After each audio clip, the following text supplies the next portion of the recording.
You'll want the earth to swallow you.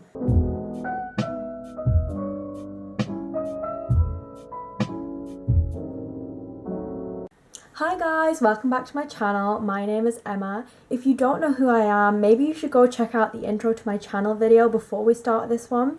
But for any of you who don't know, I am a former Cambridge University student. I graduated last year with a degree in English, and I'm currently documenting my experience in the world of remote working. Today we're going to be talking about 7 things I wish I'd known before starting university. These are kind of all of the things that came to mind throughout my degree and in retrospect once I graduated, all of the things I sort of wish someone had told me before I started. I was the first person in my family to go to university, so I didn't have any, older siblings or family members that could tell me things to look out for. So if you're like me or you're just looking for tips before you start, I'm here to give you those. I hope you find them useful. They're all sort of things that I would have personally found useful. Maybe you won't, but you might find it interesting. So tip number 1, push yourself outside of your comfort zone.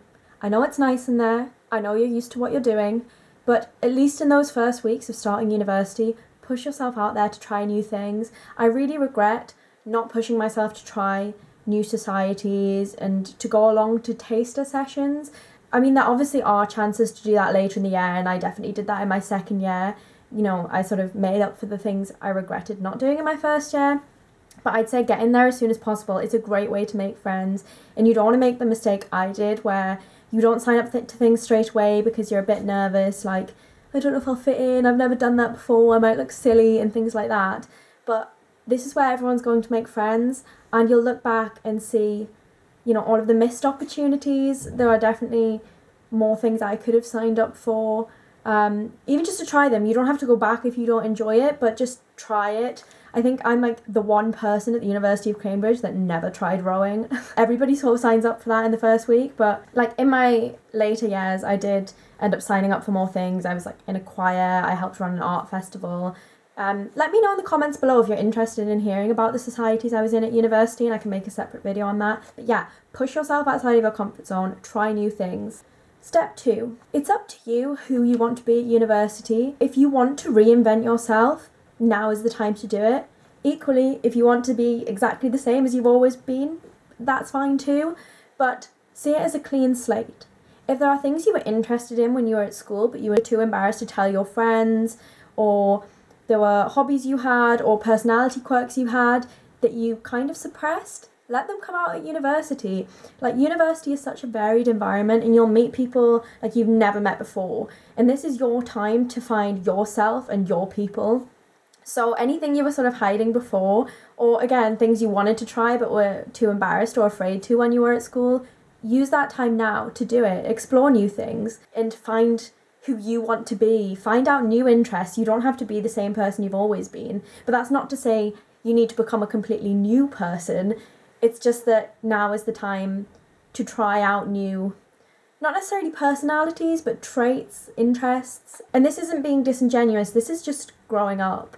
As you grow up, you'll soon realize, you've outgrown old friends or you've outgrown old habits and hobbies. And that's okay. It doesn't mean you're changing for the worse. It just means you're coming into your own and coming into your own self.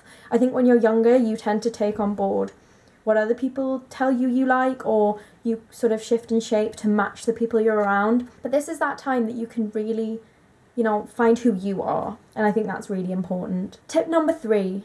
And by God, I really could have listened to this one when I started university. Do not care what other people think. I still do to this day.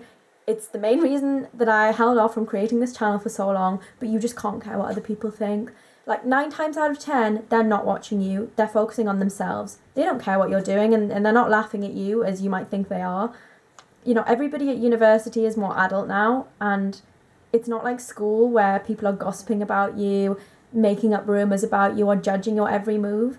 At university, everyone's doing their own thing, and they're so preoccupied with, doing things right themselves, making friends, fitting in, trying to find their people, trying to stick in academically, that they just don't care what you're doing. And if people do care and are making judgments, that says a lot more about them than it does you. Just brush it off. If you're having fun and you're happy and you're not hurting anybody else, then you just keep doing you and stop caring what other people think. Tip number 4, you deserve to be here. I was plagued with what they call imposter syndrome for the entirety of my degree.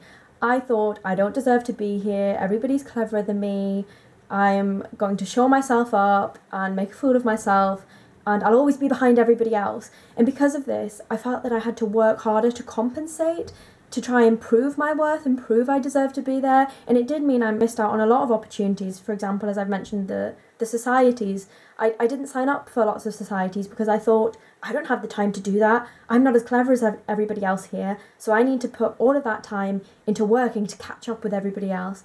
It's just not true. The first year of your university experience, your university will try their best to put you all on a level playing field. They'll assume that you have less knowledge than you do and take you back to the basics.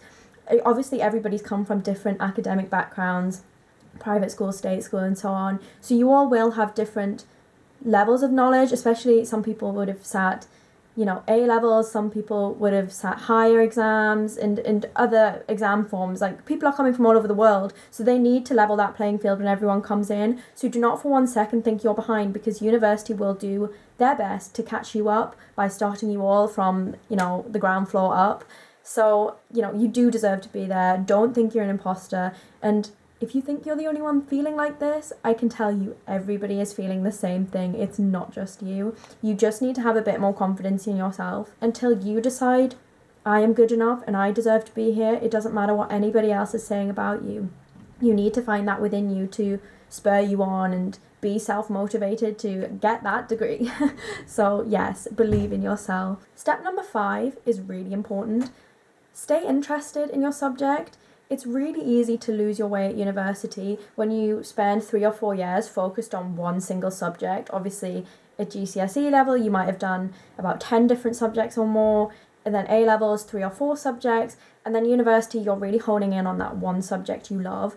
And when you spend so much time absorbed in that subject, it's really easy to forget why you love it. So it's really important that you stay interested. And my top tip to do this is just keep reading new material. I can only advise in terms of arts and humanities because that's my experience, but I think to stay as interested as possible, you need to just keep pursuing things that pop up to you as interesting. If you're sitting in a lecture and your lecture references a poet or an artist or a point in history or a book they've read, and you think, wow, that sounds really interesting, write it down. Go look it up in the library and read it. Unlike school where there's a set curriculum, you can sort of make your degree a little bit more your own. I can't speak on behalf of all universities, but especially Cambridge University, they have a loose course structure of you will learn all literature from the 1300s to present day.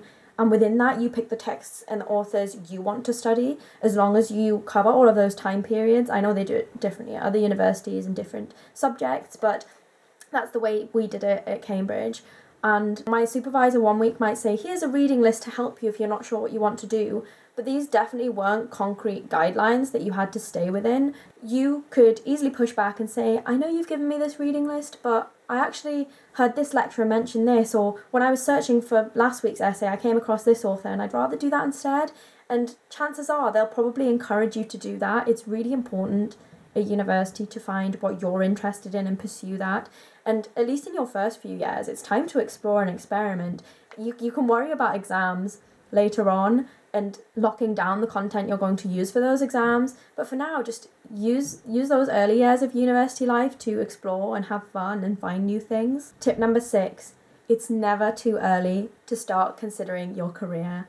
I know you might be thinking, I've just finished my A levels, I'm only in my first year. I could think about that in my final year. I wish somebody had told me start thinking about your career sooner. Not in the sense of knowing what I want to do, just considering the many career options that are out there. The best thing I've been told is the type of job you might end up in 3 or 4 years' time might not even exist yet. So you don't need to worry about knowing which job role you want to go into, which sector you want to go into or whatever, because chances are a new job role might come along as the world is evolving, new technologies coming along and things.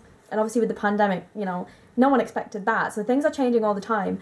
But it's so important to start considering this as soon as you can. book a careers appointment with your careers service in your first few months of university. You won't seem overly keen or silly. It's actually really clever. It's a smart move to think about your career this early, because you have 3 years to work out what you want to do right now. And you can try different sectors. Oh, I'll try media. Oh, I'll try business and marketing. And if you find out you don't like that industry or that job, then you haven't lost anything. And instead, you've actually gained experience. And that experience can then go on your CV, but you don't need to stick with that. You don't need to keep pursuing that if you're not interested, and it helps you narrow down your career choices even more. But I just like to iterate. It's okay to not know what you want to do. I had no idea, and even after I graduated, I still had no idea, and I stumbled into my job not even knowing it was a job that existed. So you will find something you want to do, even if you don't know that right now. That's what this time at university is for. Try out different societies as well. A lot of societies are geared towards certain career paths. You know, there might be a medic society or a business society. Try those out too, and go to guest speaker talks and things and hear what they have to say about the industry. And oh my goodness, on the line of careers, apply for work experience, apply for internships. Please, I cannot tell you this enough. It will make you so much more competitive. I didn't realise until I got to my final year and I was like mocking up my CV. I didn't have much experience in the real working world, and to have that edge, it's so competitive now in the job world, that little bit of work experience you did in your summer of first year will really matter, and it could make the difference between you getting a job or not. So I wish somebody had said to me, start looking at internships now, start looking at work experience, even if it wasn't something I was particularly interested in pursuing as a lifelong career, just to try it, just for the fun of it, and you'll learn valuable transferable skills too. But on that same note, you don't need work experience in the real working world to class it as work experience on your CV. Any societies you join, that went on my CV. I was head of publicity for my choir, sure, that's work experience. I was an events coordinator for an arts festival, yeah, that counts as experience. So just use this time to gather as much experience as possible. Internships, work experience, volunteering, helping out with your university fairs or careers fairs, just anything you can. Get that under your belt now, because it will make applying for jobs later on at the end of your degree so much easier. And finally, tip number 7, reach out if you need help. There are always people to listen. You might think that your problem is small and insignificant and too silly to come forward about, but it's not. Whatever is causing you upset, talk to somebody about it, whether that's friends, family, your professors, your university counselling or welfare advisors. Come forward and talk about it, because they've probably seen what you're going through before in other students, and they will know how to advise you. And same with friends and family, they'll want to know if you're struggling, and they'll want to show you they're there for you, but they can't do that unless you tell them. And it's okay to struggle. You're going through a really big life change at the minute. You're going to be questioning who you are, what you're really interested in. You're going to be questioning so much about yourself and changing so much as a person, and that's really traumatic and difficult sometimes. And you'll be letting go of old memories from school, old friends, and that's hard to let go of something you were so comfortable with and you used to know, and then trying to fit into this new environment, meeting people you've never met before, trying to get your personality across or find it out, and it's hard. And functioning as an adult as well, you're going to be doing your own laundry, you're washing, you're cooking your meals and managing your own timetable and making sure you get to the places you need to be, and this is going to be your first real experience as an adult. And it's okay if you're finding that difficult. Everybody finds it difficult. So please, please, please reach out if you need to.